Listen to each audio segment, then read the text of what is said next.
नमस्कार मित्रांनो, आपण पाहतात मंडल न्यूज चॅनल। तर आज धर्मेंद्र हे आपल्यातून निघून गेले आहे।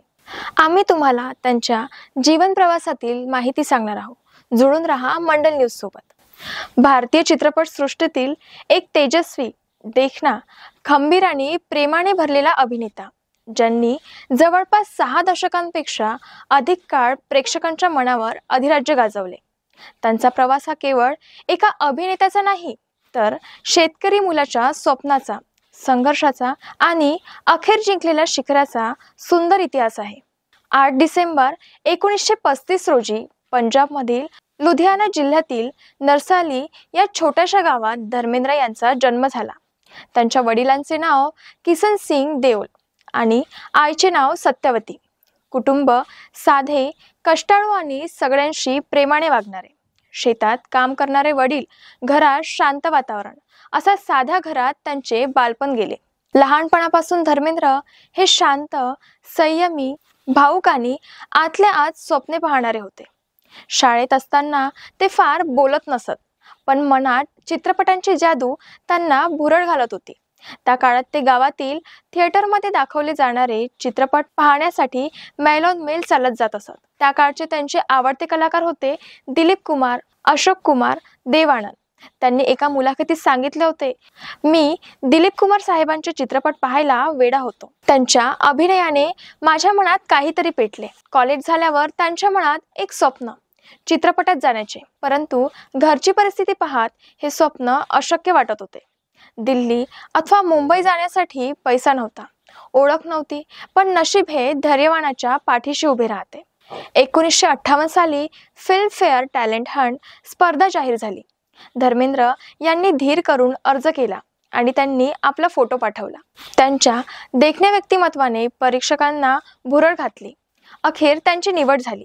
हे त्यांच्या आयुष्यातील पहिले मोठे पाऊल होते। ते म्हणत, त्या दिवशी माझ्यासाठी स्वर्गाचे दरवाजे उघडले। त्यानंतर मुंबईत आगमनाचे आणि संघर्षाचे दिवस कसे होते। मुंबईत आल्यावर त्यांच्याकडे फारसे पैसे नव्हते। त्यांनी छोटे छोटे काम केले, स्टुडिओच्या बाहेर तासनतास वाट पाहिली, निर्मात्यांचे लक्ष वेधण्यासाठी अनेक ऑडिशन दिल्या। अनेक वेळा नकार मिळाला, पण ते खचले नाही। शेवटी 1960 मध्ये त्यांना पहिला चित्रपट मिळाला, दिल भी तेरा हम भी तेरे। हा चित्रपट जोरदार गाजला नसला तरी धर्मेंद्र यांच्यासाठी हा त्यांच्या प्रवासाची खऱ्या अर्थाने सुरुवात होती। त्यांनी 100हून अधिक चित्रपटे केली आणि एकापेक्षा एक भूमिका साकारल्या। तर त्यानंतर ते रोमॅन्टिक स्टार म्हणून ओळखले गेले। अनुपमा, काजल, आई मिलन की बेला, आया सावन झुमके अशा चित्रपटांत त्यांनी मृदू, प्रेमळ आणि रोमॅन्टिक नायकांच्या भूमिका केल्या। त्यांच्या डोळ्यातील भावना आणि सहज सुंदर अभिनयामुळे लाखो मुली त्यांच्यावर फिदा झाल्या होत्या। त्यानंतर रोमॅन्टिक पासून हिमॅनचा प्रवास त्यांचा कसा होता।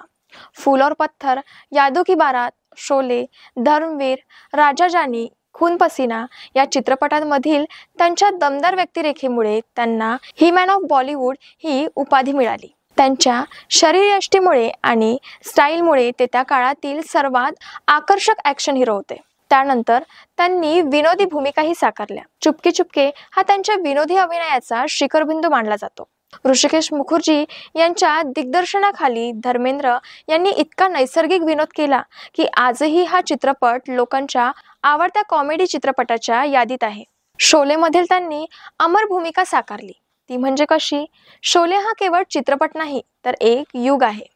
जयची भूमिका धर्मेंद्र यांनी इतकी अप्रतिम साकारली की ती भारतीय चित्रपट सृष्टीच्या इतिहासात कोरली गेली। अमिताभ बच्चन आणि धर्मेंद्र यांची जोडी स्क्रीनवर जादू निर्माण करणारी ठरली। आजही लोक ए दोस्ती, बसंती इन कुत्तों के सामने मत नाचण्यासारखे संवाद प्रेमाने आठवतात। तर यानंतर त्यांना चहूकडे प्रसिद्धी मिळाली। त्यांचे वैयक्तिक आयुष्य हे कसे होते? धर्मेंद्र यांच्या वैयक्तिक आयुष्यात 2 मोठे टप्पे आहेत। पहिले लग्न प्रकाश कौर, म्हणजे धर्मेंद्र यांनी आपल्या तरुणपणात प्रकाश कौर यांच्याशी लग्न केले। या दोघांना 4 मुले, सनी बॉबी आणि 2 मुली, सनी आणि बॉबी देओल। पुढे प्रसिद्धी अभिनेती झाले। मग त्यानंतर त्यांनी दुसरे लग्न हेमा मालिनीशी केले। चित्रपटाच्या शूटिंग दरम्यान हेमा मालिनी आणि धर्मेंद्र एकमेकांच्या प्रेमात पडले। 1980 मध्ये त्यांनी हेमा मालिनीशी विवाह केला। त्यांना ईशा आणि अहाना या 2 मुली आहेत। दोन्ही कुटुंबासोबत त्यांनी नातेसंबंध जपले, हे त्यांच्या व्यक्तिमत्वाचे वैशिष्ट्य। मग त्यानंतर त्यांनी राजकारणातही प्रवेश केला, तो म्हणजे कसा? 2004 मध्ये धर्मेंद्र यांनी राजस्थानच्या बिहारी मतदारसंघातून लोकसभा निवडणूक जिंकली। जरी त्यांनी जास्त काळ सक्रिय राजकारणात काम केले नाही, तरी त्यांच्या प्रामाणिक स्वभावामुळे ते मतदारांमध्ये लोकप्रिय होते। त्यानंतर त्यांना अनेक पुरस्कार आणि सन्मानही मिळाले। धर्मेंद्र यांच्या कारकिर्दीत अनेक पुरस्कारांची मुकुटे सजले। फिल्मफेअर लाईफ टाइम अचीवमेंट, राष्ट्रीय पुरस्कार, अनेक राज्यस्तरीय गौरव, प्रेक्षकांनी दिलेले सुपरस्टारचे प्रेम। धर्मेंद्र नेहमी म्हणतात, माझा सर्वात मोठा पुरस्कार म्हणजे लोकांचे प्रेम। तर त्यांचे वय झाल्यावरही धर्मेंद्र हे अधूनमधून चित्रपटात दिसत होते। प्रामुख्याने यमला पगला दिवाना, रॉकी आणि राणी यांसारख्या चित्रपटांमध्ये ते शूटिंग नसताना फार सक्रिय नसतात। शेती, परिवार आणि स्वतःच्या शांतीत राहण्यात त्यांना आनंद मिळत असे। त्यांची वृत्ती साधी, विनम्र आणि प्रेमाने भरलेली होती। ते सोशल मीडियावर चाहत्यांशी कधी कवितेद्वारे, कधी आपल्या शेतीतील फोटोद्वारे संवाद साधत होते। काळाने घात केला, धर्मेंद्र हे आपल्यातून निघून गेले, पण धर्मेंद्र का लोकांच्या हृदयात आजही जिवंत राहतील? ते म्हणजे असे की त्यांचा देखणा, सहज सुंदर व्यक्तिमत्व, जमिनीवर राहण्याची वृत्ती, मेहनत, प्रामाणिकपणा आणि प्रेमळपणा, प्रत्येक भूमिकेत आपलेपणा आणणारा अभिनय, कधीही स्टारडमचा गर्व न बाळगणारे। धर्मेंद्र हे केवळ अभिनेते नाहीत, ते एक भावना होते, एक संस्कृती होते, एक पिढीची ओळख होते। गावातील साधा मुलगा ते भारतीय चित्रपट सृष्टीतील धर्मेंद्र यांचा जीवनातील प्रवास प्रेरणादायी आहे।